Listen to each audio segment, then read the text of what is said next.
Alors les amis, j'espère que vous allez bien, que vous avez passé un début de journée agréable. On se retrouve ce midi pour une nouvelle vidéo. On a beaucoup d'informations à traiter. Avant de commencer, n'hésitez pas à mettre un petit like sur la vidéo afin de soutenir le travail que je fais quotidiennement. On se retrouve, je vous le rappelle, quasiment tous les soirs pour des lives, que ce soit sur YouTube ou Twitch, pour parler de notre passion, partager l'information, de temps en temps des informations également exclusives sur le Barça. Donc n'hésitez pas à nous rejoindre quasiment tous les soirs sur Twitch, mais également sur YouTube. Alors, on va y aller, il y a beaucoup d'éléments à traiter dans cette vidéo. On va parler du stade, on va parler également d'hier, parce qu'il y a eu Victor Font et Xavi Hernandez, un rapprochement public. Bref, pas mal de choses à évoquer dans cette vidéo. Alors on débute sans plus, tarder.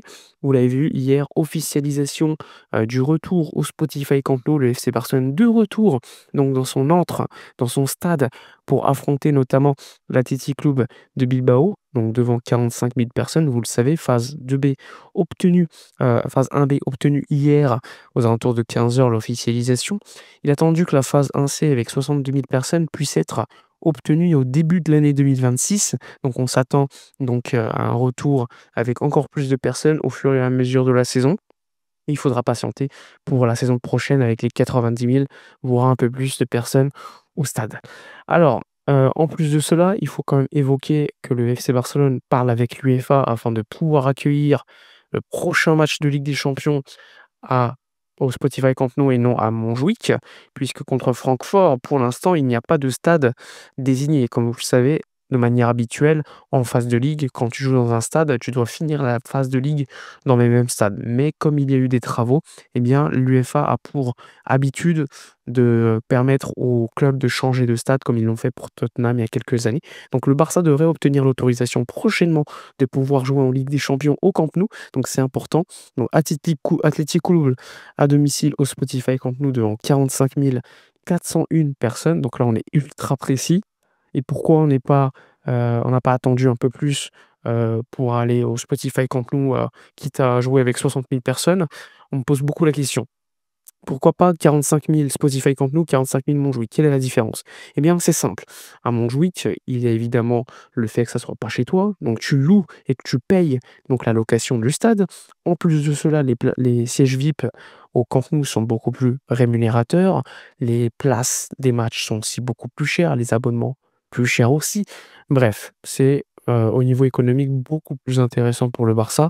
En plus, tu as un stade complètement différent, certes en travaux, mais avec des tribunes beaucoup plus proches, beaucoup plus agréables et surtout, tu es chez toi. Tu es chez toi, et ça, c'est quelque chose qui aujourd'hui n'est même pas quantifiable en termes d'argent. Donc c'est quand même important de rappeler pourquoi il est plus intéressant d'être au Spotify Camp Nou, même avec un peu moins de spectateurs qu'à Montjuïc potentiellement, parce que Montjuïc, tu peux aller jusqu'à 50 000, mais tu as une visibilité beaucoup moins intéressante, des tickets moins chers et plein d'autres choses. Alors ensuite, qu'est-ce qu'on peut évoquer? On peut évoquer qu'hier, alors, Victor Font, donc vous le savez, précandidat aux élections présidentielles du Barça qui auront lieu entre mars et juin, 2026. Eh bien, hier, il a effectué, une espèce de conférence de presse, présentation de son projet. Donc il réunit plusieurs plateformes de socios, donc il y a quand même pas mal de monde qui le soutient. Il y avait notamment d'anciens directeurs du board de la Porta, il y avait également Xavi Hernandez, c'est quand même quelqu'un de très, très important, Xavi, hein, dans l'image, qu'on peut avoir du Barcelonais, que du supporter.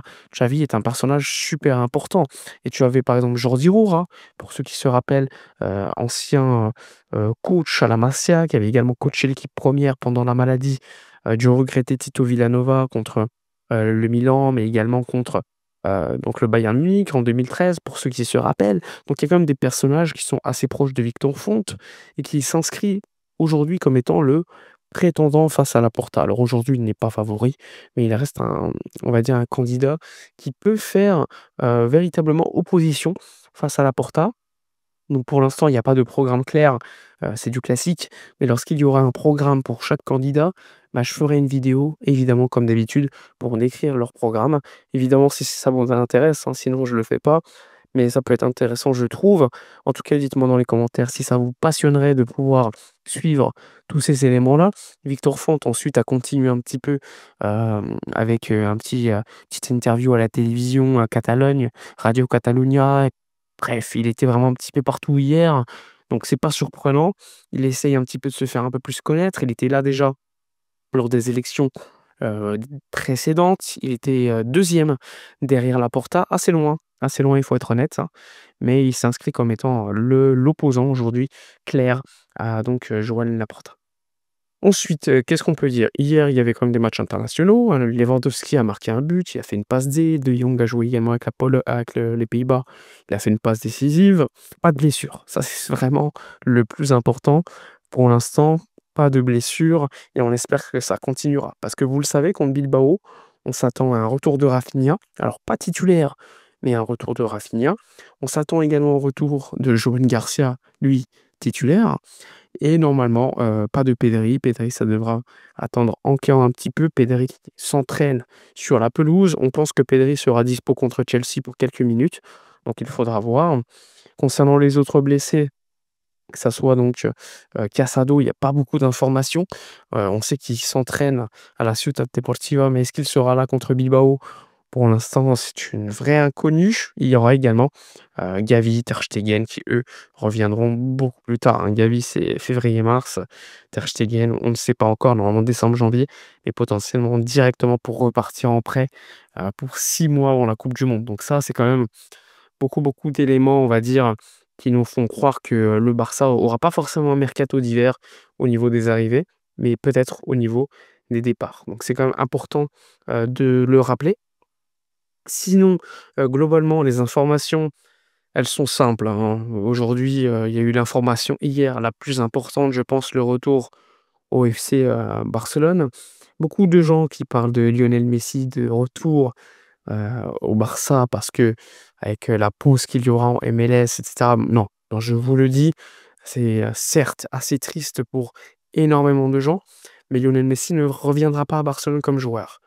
Enfin bref, hein, il faut aller quand même le répéter parce qu'il y a beaucoup de gens qui espèrent un retour de Messi, mais c'est beaucoup plus, on va dire, du rêve que de la réalité ou réaliste. Sinon, eh bien, on va retrouver Nico Williams. Williams va donc réaliser son rêve, jouer au Camp Nou, mais ça sera contre le Barça avec, le maillot de l'Athletic Club. Il y aura également le retour d'Ernesto Valverde. Ça va être un match assez passionnant. Ça sera ce samedi à 16h15 au Spotify Camp Nou. Retour ultra attendu, ultra important. Il y aura ensuite le match la semaine d'après contre Alaves à domicile une nouvelle fois, avec des festivités pour l'anniversaire du club, donc du Barça. Donc avant le match, il y aura des feux d'artifice, et cetera. Beaucoup de festivités attendues. Donc, hâte de voir tout cela. En tout cas, ça fait ultra plaisir d'être de retour dans le stade, qu'on a tous vu quand on était petit, qu'on a pu visiter pour certains, qu'on a vu à la télé pour d'autres.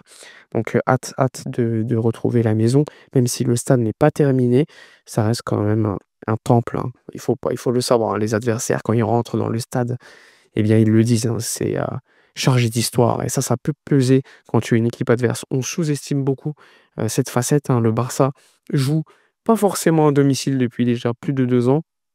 Alors évidemment, tu es à Barcelone, les tribunes sont assez lointaines, il n'y a pas d'ambiance. Là, on s'attend à un retour avec des supporters beaucoup plus proches, beaucoup plus, on va dire, actifs, depuis les tribunes. Alors il n'y aura pas la grande animation pour l'instant, mais on s'attend déjà à un retour avec un public, beaucoup plus enchanté. Alors certes, les prix sont très élevés pour ceux qui l'ont vu. Pour la place la moins chère, 200 € avec des réducs pour les socios à hauteur de 20, ça reste très cher. À voir lorsqu'il y aura beaucoup plus de places disponibles, quand il y aura 90 000 personnes, probablement les places seront moins chères qu'aujourd'hui, mais ça reste cher. Après l'abonnement, pour les socios, qui ont l'abonnement, franchement c'est cadeau. Ils ont payé 500 € pour l'année, en 2-3 matchs, ils rentabilisent, hein, ce qui est quand même ultra fou. Voilà pour, les informations de la journée. N'hésitez pas à me donner votre avis dans l'espace commentaire, à liker, commenter, partager. Nous, on se retrouve à la prochaine et d'ici là, comme d'habitude, portez-vous bien.